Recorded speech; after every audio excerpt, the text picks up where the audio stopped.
Hello and welcome back to an episode of the CTO Show with Mehmet. Today I'm very pleased. Joining me from Warsaw, Poland, Jarek Sygitowicz. He is the Chief Strategy Officer and co-founder of Authologic. Jarek, thank you very, very much for being here with me today. I really appreciate, the time to record this episode together. Today we're gonna talk about digital identity. We're gonna talk about regulation, fraud, and of course AI and what the market is going towards to in that space and the trends. Without further ado, as usual, I don't steal much from my guest time. Yarek, thank you again for being here on the show.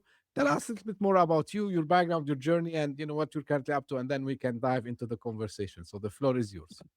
Sure. Thank you very much for inviting me to the show. My name is Jarek. I'm a co-founder of Authologic. We are building a global EID hub. So we aggregate and orchestrate all the government-issued digital IDs, identity wallets, and bank IDs into a single API. And but we are EID first identity infrastructure. There is a very big shift right now in the identity space from the legacy, plastic documents to digital IDs. You're based in Dubai, so you probably use UAE Pass. So we call it a Gen 1 EID, centralized wallets. Currently, the whole world is moving towards next generation identity based on verifiable credentials technology. Mm-hmm. And we are kind of building a platform or the infrastructure that is connecting the legacy world, so IDV using plastic documents, the Gen 1 EIDs and bank IDs, and the next generation digital identity into single platform. Because the biggest problem with EIDs has always been the adoption rates. So even though it's growing very rapidly right now, you still need to have legacy methods to verify identity. So Authologic is a one-stop shop that gives all the users ability to verify identity. But the uniqueness of our platform is that we are EID first. So we will check whether you have this next generation EIDs or identity wallets first. If you do, you will get the most pleasant experience, like half a second verification. If not, then we will fall back. So basically, our product is EID first, and whatever everyone else has as a product for identity, for us is a fallback. That's Authologic. Great, and thank you, because I was planning to ask you also, like, the reason why, and you just explained this, Gen 1 and Gen 2 of EIDs. Now, but before this, let's go back maybe one step, and to just talk about the the KYCs and these things, that how people started to interact with these kinds of technologies. So people, when think about identity as login screen or KYC checks, so they think about the login, right? So they think it's only that, just the login page.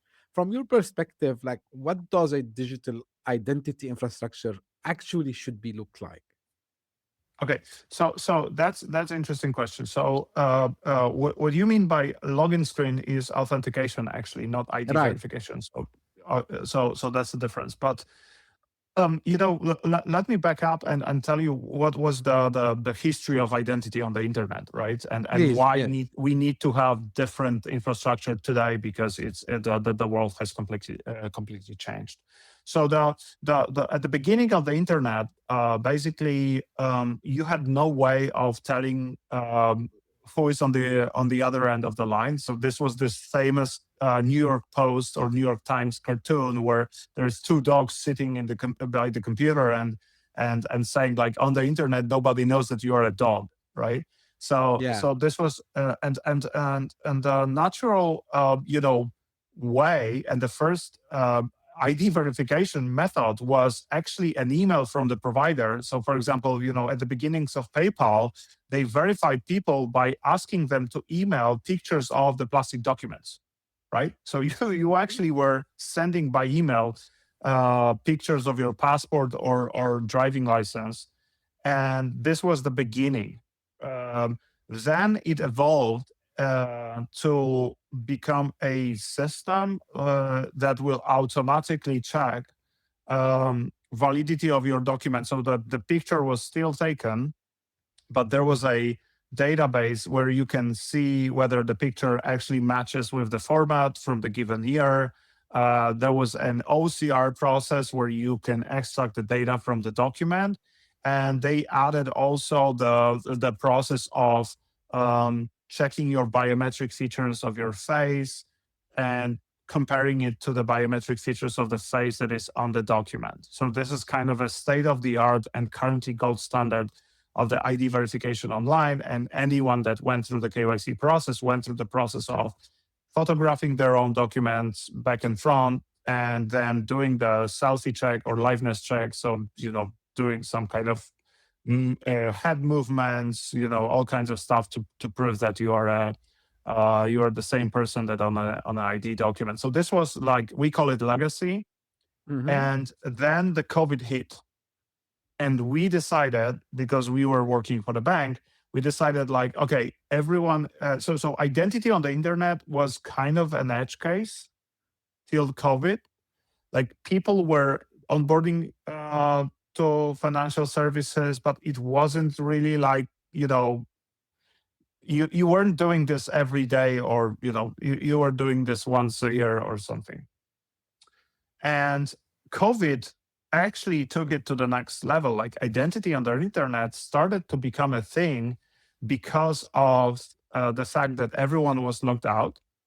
The second thing that you had to, like people discovered that a lot of services, like government services, need to be, like you cannot go to your local government to do something. You need to be online because of COVID. Actually governments started to see this as a problem that, current state of the art is not so secure. And it's really inconvenient, right? So on the one hand, security is a problem, but on the other hand, it costs a lot to actually process this kind of ID check. And so the government started to work on different things. So in Dubai, for example, during COVID, you came up with UAE Pass. So this EID that, once you onboarded your documents, you could reuse this identity for many different purposes. Dealing with the local government, and they were adding additional services to this. So the same thing happened across the world, actually. And then on top of the problem of COVID, and when the government started to realize that there is a new identity infrastructure needed, they employed banks to help. So, for example, there was a big surge of bank IDs across different geographies, and identity wallets as well in Europe. So we have mObywatel as a kind of equivalent of UAE Pass with 11 million users, and it's being used 1 million times a day. So this adoption skyrocketed because of COVID, and COVID actually stopped being a problem. The development was running on, let's say, convenience. So people thought that it makes more sense for them to have the identity documents in the phone rather than in a plastic, in their physical wallet, because the wallet is going away, because you have all the car keys, payment cards, everything else is in your phone as well. So why not the documents, right? So this was the kind of convenience driven, and now we have another force. This next force is AI. Like you cannot tell whether you see something online is real or not, and whether you are dealing with a living person or a bot, right? So there is a additional force, and because of that, the governments are pushing even stronger on the regulation side, and the regulation is the final kind of ultimate force of adoption for EIDs. There is two sides to the regulations that are being developed right now. So the first one is age-proofing of the internet. So we have, like, everyone understands that not everybody, especially kids, should have access to specific content or social media, right? So it's Right. going global right now. Every country is thinking about this. EU, US, Australia, Canada. Everyone is thinking about this or implementing this. So famously, Online Safety Act in the UK. Many other regulations across the globe.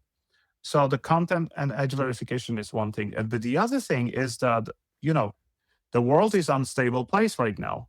AML, so anti-money laundering, is becoming a very, very big thing. So you don't want to have, Russians, for example, transferring money without being checked. So you have sanction lists. You need to have ID verification. Who is actually moving money and to whom, right? So this is additional kind of angle of regulation. So AML and KYC is part of this AML process. So you have the kind of second very big force that is driving adoption. So the governments are developing right now this next generation identity based on verifiable credentials. Verifiable credentials very quickly is about separating the issuer, the government, from the wallet. So today, the wallet is basically connected to the government, and every time you use the wallet, they kind of see this event. The verifiable credentials technology separates issuer from the wallet. Once you use the wallet, the issuer doesn't know. So the issuer of the documents doesn't know that you used the document. It mimics a bit the plastic document behavior, because if you have a plastic document, you go to the pub and someone asks you to prove that you are over 18, you can show them the document that the government doesn't know that you are at this pub, right? So the verifiable credentials technology is doing that. And this next generation technology is being mandated. So in Europe, European Union, all 27 countries will issue the wallets in December this year. Mhm. And next year, it'll be mandated on all the financial institutions that they need to accept these digital identity wallets. We have different flavors of those kind of regulations across the world. And we have a mixture of convenience-based adoption and regulatory-driven adoption of EIDs across the world. Right now, the adoption is skyrocketing, and it's connected to all those forces that I mentioned before. Right. Yeah, like with all these changes and all these use cases, is like including, of course, first and foremost, proving it's me, right? Like it's my own identity, and then going and Yeah. doing some financial transactions. So of course there's the government aspect of it, there's the financial aspect of it. Are you seeing like still some people outside of these two, I would say, use cases are missing on what's happening here, and why there's a better reason for them to migrate, because you mentioned about proving your identity on the internet, and I think you talked about the AI. Of course, like we can discuss maybe for hours and hours, and I had a lot of guests with me here discussing how AI and deepfakes are exploding now. And actually, we were discussing this, believe it or not, even 3 years ago when ChatGPT was it's in infancy, I would say, in the Yeah. hands of people.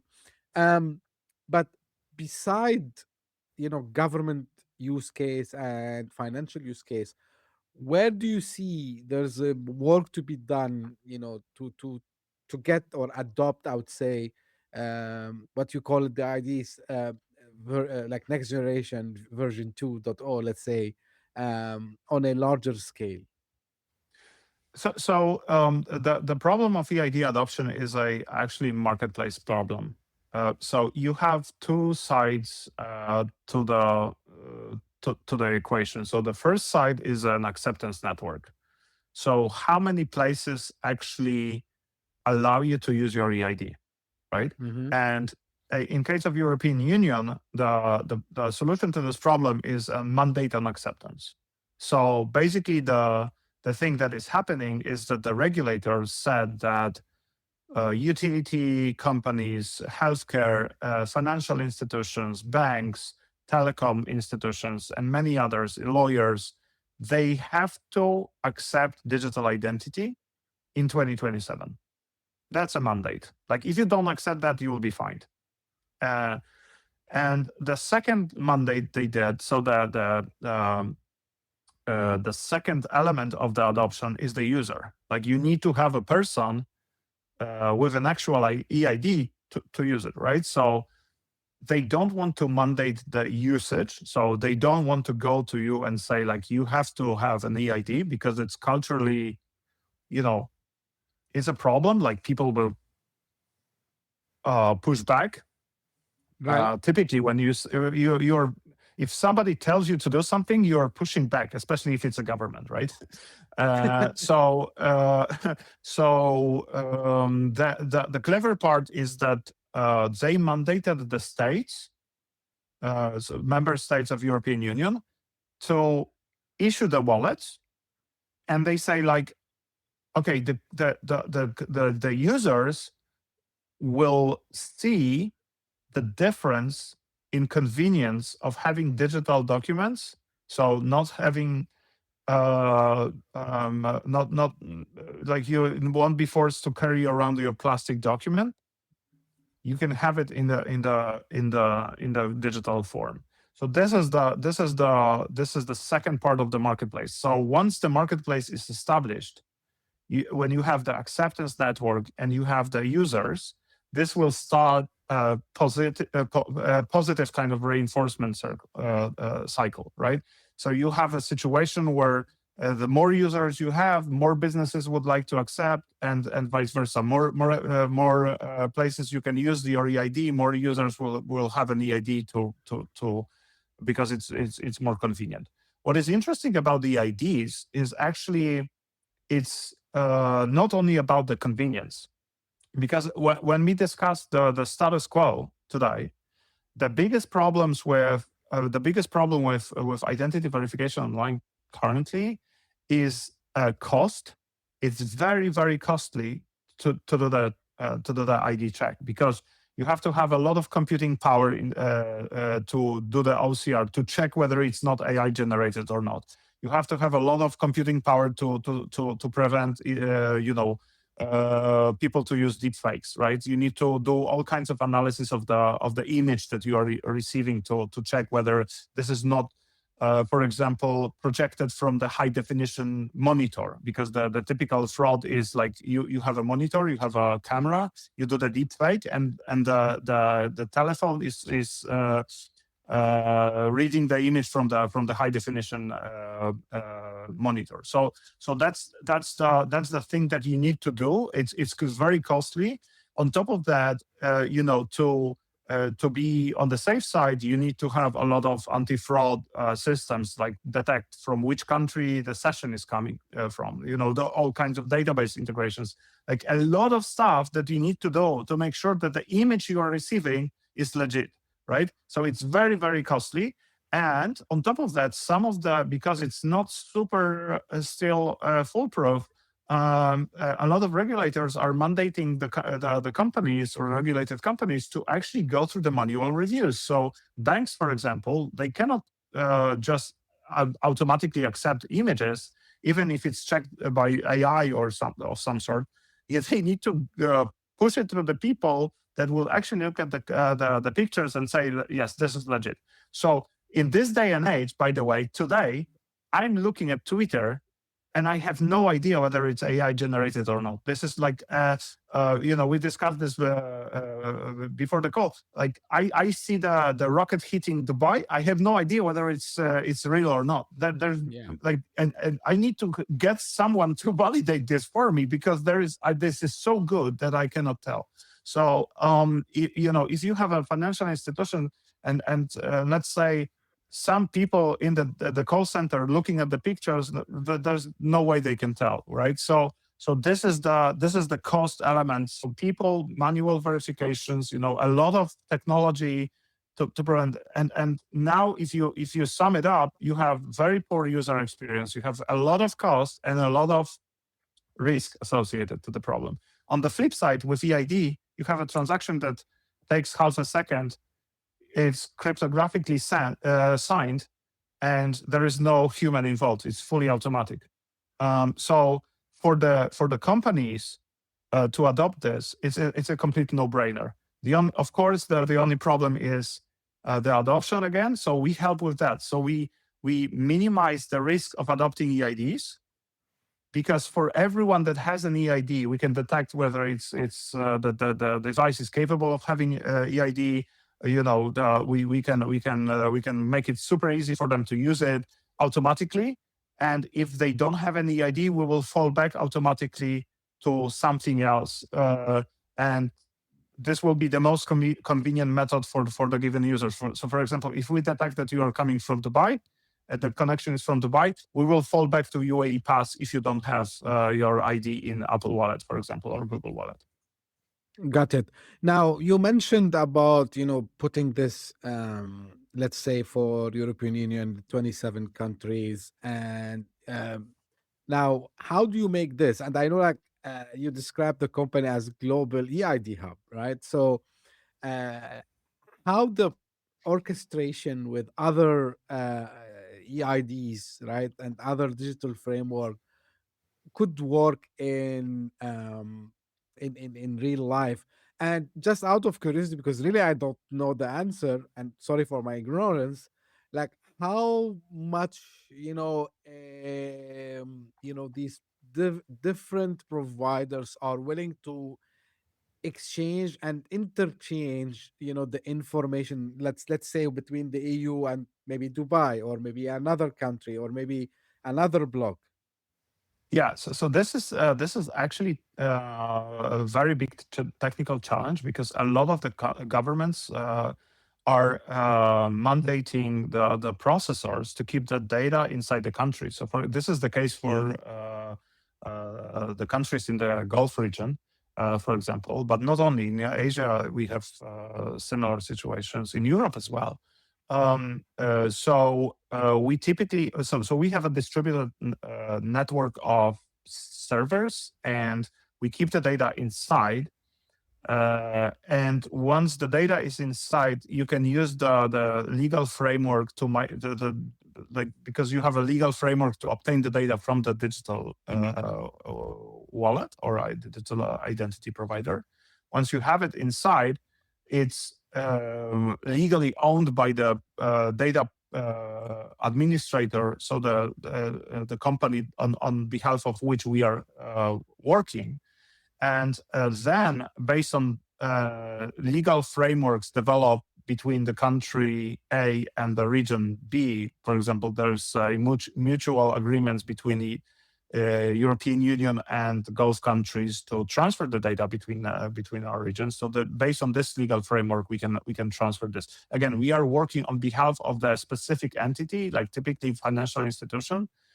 So this is fully, let's say, legally checked and yeah, legal. Yannick, for the discussion, I think there is something very important you mentioned a couple of minutes ago regarding the adoption, right? And it's on the user side, right? Now, I know you can force things by law, right? And um, for example, the UAE pass here in the UAE, like you cannot do some transactions if you don't actually, yeah, like I think majority of the transactions now you can do that without a UAE pass, right? Still, Interesting. there are some exceptions. I believe there are some exceptions where, like, if you have a disability or something like this, you can go to a center and someone like would do that manually for you. But when we mentioned the term wallet and when we mentioned the identity wallet, sometimes, and this has also been a topic of discussion on this show, I think around 1 year ago, um, it turns out like people have this kind of, I would say, fear of, the privacy, this wallet, Yeah. who is in control. We know, like, and we tell people data is encrypted, right? And it's like it's your phone, it's residing in your device. But still there's this, I would say, talk from time to time. And like, for example, in many countries they were talking about this, even digital currency, which is the controlled by central Mhm. banks, and they, yeah, right. So all these ideas might, trigger, these questions from the user perspective for the individuals.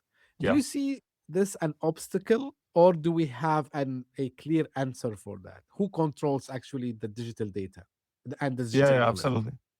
Absolutely. So this is a great question. So I can tell you one thing. So it's a meme. I think that EID is a tool for the government to control its citizens. Yeah. Especially with the next generation or Gen 2 EIDs, it's completely not the case. And I will give you an example. Juxtaposing this to the current status quo, right? So typically when you are being asked, let's use age verification. You want to log into the service provider of content, Right. and they ask you to verify your age using your picture of the driving license. Mm-hmm. So on the driving license, there is a picture of you. There is all information about you, including your address. And if the content provider is really thorough, they will ask you to do a selfie check as well. So it's not only the picture on your document, it's the latest picture you have, and all the biometric features of your face are being sent. This is the status quo right now. Okay. So Mm-hmm. imagine, and this is the traditional the traditional ID verification that people are okay with. So you're transferring where you live, who you are, how you look, and in case of data leak, the whole document is being leaked. Like picture of your so you can basically impersonate anyone on the internet using this picture of your driving license. So let's check how it works on the EID side. So the next generation wallets, they got the credentials from the issuer. So the issuer has no idea what you do with it. It sits on your phone. So basically, here is my digital credential. Now that the service provider is asking me, my wallet, if I'm over 18 or over 21, and my wallet will respond with yes or no. Only response, no data, no biometric information, no pictures, nothing. Just true or false from my phone. So, which method is more secure and more privacy preserving? This is the question to the audience. Right. And I can argue also, and I say, I tell people this sometimes. I said, guys, like you gave, these social media providers much more than actually any ID would ask you to provide. This is small potatoes. Then I can tell you one thing. So my colleague yesterday, because he's using Claude a lot, right? AI. Hmm. So he's chatting with Claude, and AI agents today, they remember what you said before. So they have a persistence. So he was chatting about some, do my self assessment, how I'm doing, like this kind of Yeah.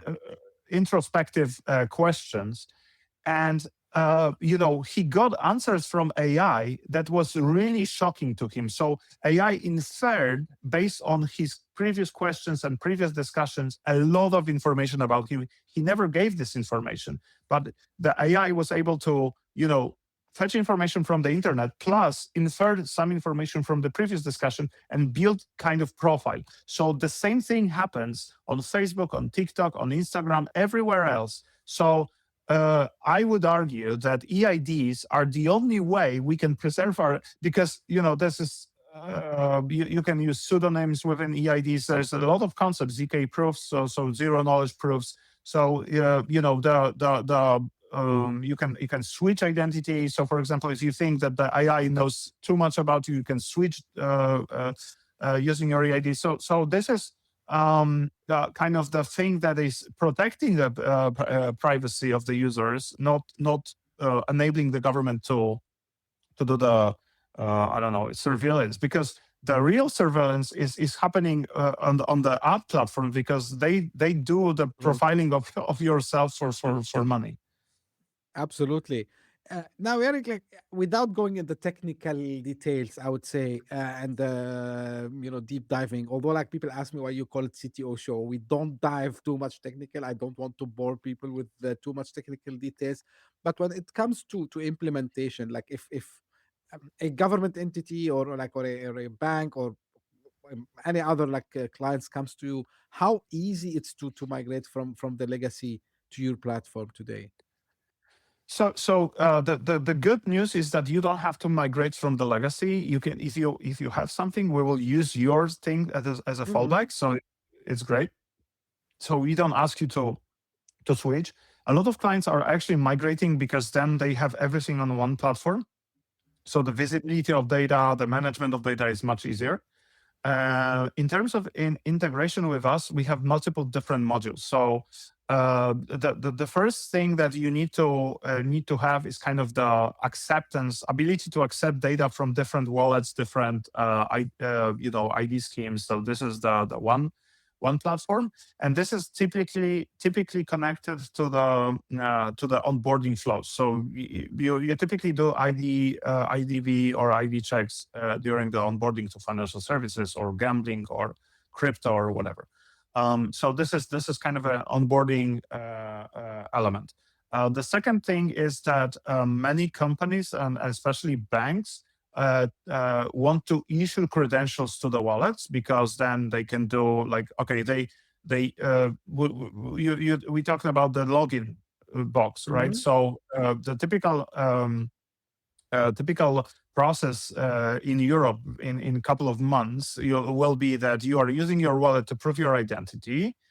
You are being asked to accept the token, so the credential from the bank, for example, to the wallet. So in the wallet, you have a bank card or a bank key that will be used to authenticate you back to your account. So instead of using something else like your ID to log in, you use your bank card or bank key to log in.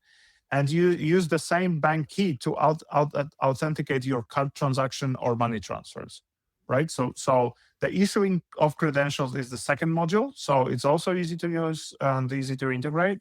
It needs to be integrated with the data source about the users, what kind of credentials you wanna issue, right?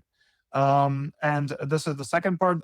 We have the Omni panel, so the back office system. We have front end intelligence, so the system that actually detects what kind of capabilities your device have, what kind of EIDs you can use, and kind of maintaining or orchestrating the process in a way that it's most convenient for you and for the organization. So there's multiple different elements, but in essence, integrating us is super easy. The biggest job is to think about the processes that you want to modernize, because typically, when you have EID, the process of onboarding can be completely different, because this from the UAE past. Like you have the tip, like on board with the legacy stuff, so fill out all the forms, do the pictures, etc., or do the quick pass, like click here, UAE pass will give us all the data, and you are done. So this is the typical problem for the companies. They need to kind of redesign some of the processes. In Europe, what is the big challenge right now, and we are helping our customers with this challenge, is that we are not touching only the onboarding processes. We also touch the payment processes, because the credential that I mentioned is used for payments as well. So you need to give users an option to use the credential for payment authorization, and this touches a lot of different processes, systems, etc. So it's something that we help with as well. Yeah, yeah, because I think there's here, at least in the UAE, majority of the banks, they were forced recently, and I'm not sure if that can help in that use case. Um, you know, People are familiar, sometimes when you do a transaction on your debit or credit card, you Yeah, receive an OTP using OTP. Yeah, SMS. Yeah, yeah. so It's been now they're banned in yeah. so now so the solution they came up with is that actually the OTP is embedded within the banking application itself, instead of. But yeah, I'm trying to imagine, like if you have, like, it's like single ID that will prove who you are wherever you are now. But if we want to take the risk, Yarek, like, and to make it also clear from avoiding single point of failure perspective. So if my phones falls in the wrong hands, for example, what's the break glass mechanism in this situation? So it depends on what kind of phone do you have. So I'm using iPhone. So if my iPhone gets stolen, I can wipe it remotely. True. And if your wallet gets stolen and you have a plastic card, then you have a It can be problem. used. You cannot wipe it remotely, the plastic document or a passport.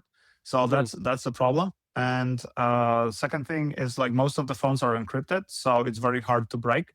Yeah, so it's I would say it's much more secure than the standard physical document. Right. I gotta ask you a question, not related to the technology, but more related to, for the company as a startup, because I know like you went through Y Combinator. So how that experience changed the way you build the company, Yarek? Um, so YC is a gift that keeps on giving. I would say so. The thing that was really interesting is that they focus you on the problem you're trying to solve, and you know, trying to understand the problem as deeply as possible, and kind of build something that people want. So if you the first mantra of YC is talk to your users, talk to your customers, right? And this is because most of the companies are being created backwards, I would say. So you have this brilliant idea that I will do X and this is much Hmm. better than whatever status quo is, and then you are pushing this to the market. In YC, it's the other way around. So you talk to the users or the customers, you try to understand what is the problem they have. And once you understand the problem deeply, you try to build a elegant solution that solves the problem in the best way possible. So, for example, in case of Authologic, the thing that we understood is even though we think that EIDs are the best solution to the identity problem, our platform is very pragmatic because we connect everything IDV Gen 1, Gen 2 on one platform. So we solve the problem of onboarding or payments for the users because the problem is not accept EIDs. The problem is do the most convenient and most cost effective and least fraudulent onboarding experience for the users that is available. So this is the problem statement, and we solve it by building the platform that is connecting the legacy with the future of identity, and basically making it super convenient for anyone in the best way possible, right? So this is the lesson that we took to heart. Honestly. And like I would say, kudos to you and the team, because coming from kind of cybersecurity background, compliance, so I understand these things. It's easy because usually people they don't share much of their pain, so getting that out of them is by itself a challenge. So congratulations, Yarek, on being able to talk to these folks, because especially banks, I've dealt a lot of them. I respect these institutions because really, they are under high pressure for all reasons we know. Transactions should be like instant. At the same time, they need to make sure that there's no anti-money laundering. They know their customers and all this. So sharing these challenges is by itself a challenge, I would say. So that's Yeah. amazing, to hear this. Now, I before like we wrap it up, I want to come back to the AI part because I think I didn't ask you this important question. So you mentioned about like all how the technology is also allowing us to get these deep fakes and you know get the bad guys, catch them. But at the same time, we know how much fast the AI is going, and we just discussed it Yeah. there. Um, do you see you know a way that we really can always be step ahead of the AI when it comes to protecting the identity. And because now identity is taking different forms and shapes, including voice, video. It's not only the deep fake we see, or like generating images or a couple of videos and putting them on the internet. We heard about the situation that happened, people calling on Zoom and asking for transactions and all this. Yeah. So can we stay ahead of the bad guys in the age of AI? This, from I would say compliance and security perspective.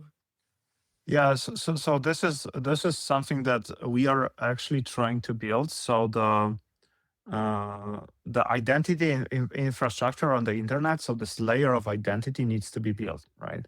And I think that the right technology for that is open standards, so verifiable credentials in an open standard, and it needs to be built into all the elements that we are using. So you can very quickly, if someone calls you, you can verify that this is the person that you know is calling you, right? So this is a cryptographically signed either credential or like zero knowledge proof that this is the person that you know is calling you, right?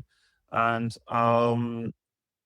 this will be embedded, embedded into the infrastructure of the internet and AI agents, because AI is a bad like actor in this scenario that you described, or the fraudster using AI. But also we have a situation where AI is a good actor, is an agent that is acting on your behalf. So, for example, let's say that you want your agent to buy your tickets to the plane tickets to Warsaw, for example.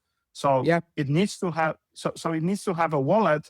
So the Emirates Airlines understand that the agent is acting on your behalf, and it knows, it can pay, so it needs to have a wallet to pay. It needs to have identity and transfer this identity to Emirates, etc. So this is the kind of flip side of AI, and we are thinking about the good and the bad scenarios. So how to prevent fraudsters, and how to detect that you are talking to the person that you talked to before, or someone new that is trying to look like the person that you talked before, and the good scenarios, which is like agents doing your chores, right, on online. So that's the thing, and both of those situations will actually run on the same technology and the same standards, and we are building this infrastructure, and we are building this with the platform providers. Of course, we are working with them. So it's like a very, very big task, and there's Right. many companies that doing that. It's not like we are only one, thank God, but we are the best. So Yeah, good. I know, like it's gotta, as they say, like it takes a village to do something meaningful. And yeah. I'm sure, like the company Authologic and you and the rest of the team would because I like how technology makes my life easy. So, for example, like we discussed, maybe the UAE pass, so for people who are not based in the UAE. So, this is basically how we log into majority of the government related service. Actually, even some banks to started to even embed Mhm. it as an option if you don't want to use the traditional, even with the Face ID or Touch ID, if you still use an old phone. So they are trying to unify it in a way. And I appreciate the technology helping us. I'm aware, like, yeah, bad guys would come, but I'm always optimistic, that, technology also would find solutions for these things. So no doubt that Yarek, you and the team would do fantastic job in this.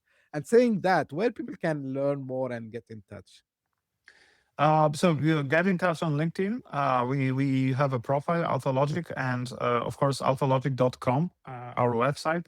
So you can go there. We have a blog section that describes more, about the technology, but also the regulations and the whole legal structure of the EIDs on the internet. Great. Yarek, I can't thank you enough for this great discussion. It's eye-opening. It's good for also anyone in the financial sector, government, and other sectors, I think, because identity, as you mentioned, like it's gonna be everywhere, and we Yeah. need to prove the identity and verify our identity. So I would advise them to go check the website. I'm gonna put all the links in the show notes. So if you're listening on your favorite podcasting app, you'll find the links. If you're watching this on YouTube, you'll find them in description. And at the end, as always, this is how I end my episode. This is for the audience. If you just discovered us by luck, thank you for passing by. I hope you enjoyed it. If you did so, please give me a favor and subscribe, share it with your friends and colleagues. And if you are one of the fantastic fans that keeps coming again and again, you made me so proud. Last week, and for sake of transparency, my audience know this. We're recording on 4th of March. So last week, first time something new happened. I keep telling people about the podcast being, in the top 200 chart in one of the countries every week since last 2 years. So something special happened last week. Actually, we entered into 8 top 200 charts in 5 countries. So this is first time we're doing this. And this cannot happen without people must have been telling other people to check the show. So thank you very much, for the support. And we are on a mission just to make sure that we bring people like Yarek, companies, great companies like Authologic, to talk about what they're doing, and of course helping in spreading the knowledge about the latest in the world of technology and business. So thank you very much for this, and as I say always, stay tuned for a new episode very soon. Thank you. Bye bye. Thank you. Thank you for inviting